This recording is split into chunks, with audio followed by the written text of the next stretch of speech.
Hello friends, నమస్తే. ఇవి ఈ కొడుకులలో నెల మీద కరెక్ట్గా 3 రోజులు అవుతుంది.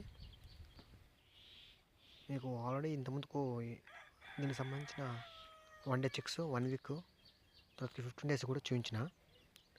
అంటే మీకు ఆ గ్రోతింగ్ కానీ ఫెదర్ కానీ ఎట్లా చేంజ్ అవుతాయి ఏంటనేది తెలియడం కోసం అనేసి నేను ఇంతకుముందుకు 3 వీడియోస్లో అయితే చేసిన.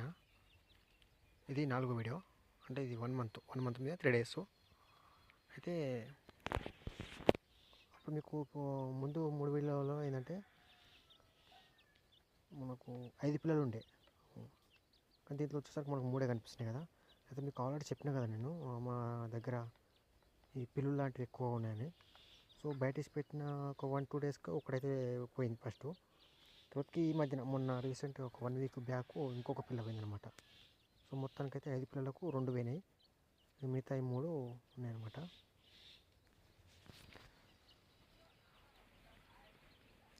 ఇది కొంచెం డల్గా ఉండదు కదా బ్లాక్, ఇంకొకటి ఇప్పుడు కనిపిస్తున్న బ్లాక్ కాకుండా అదొకటి పోయింది. ఇంకోటి స్టార్టింగ్ కూడా డిఫరెంట్గా ఉండే, కొంచెం టెక్స్చర్ లాగా ఆ బ్రౌన్ టెక్స్చర్తో ఉండే అదొక పిల్ల. అది పెద్దగా ఉండే అన్నిటికంటే, అదే పోయింది రీసెంట్గా. అది ఈ 2 పిల్లలు పోగా ఇప్పుడు మిగతా ఈ 3.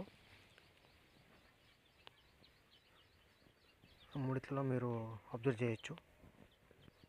ఒకటి బ్లాక్ పిల్ల, అంటే బ్లాక్ పిల్ల లాస్ట్ పుట్టింది, మీకు ఆ రోజు చెప్పిన కదా అన్నిటికీ లాస్ట్ పెట్టిన పిల్ల అది, ఆ చిన్న బ్లాక్ది. అది ఇంకొకటి వచ్చేసేమో అప్పుడు ఫస్ట్లో పుట్టినప్పుడు ఈ 2 పిల్లలు ఉన్నాయి కదా బ్లాక్ కాకుండా, అది ప్లెయిన్గా ఉండే. ఇది అది బ్రౌన్ది కాకుండా ఇంకోటి ఉంది కదా, అది కొంచెం బ్లాక్ షేడు బెల్లం కలర్ టైప్లో ప్యూర్ ప్లెయిన్గా ఉండే. ఇంకొకటి మధ్యలో బ్రౌన్ ఉంది కదా, అది కూడా ప్లెయిన్గానే ఉండే. ఇప్పుడు చూసారు కదా ఇప్పుడు డిఫరెన్స్ ఎట్లా కనిపిస్తుంది అనేది. ఇప్పుడైతే మచ్చలు టైప్లో అయినాయి, అంటే ఇంకా పెరిగే కొద్దీ ఇంకా చేంజ్ అవుతాయి. ఈ తోకలు కూడా వచ్చినాయి.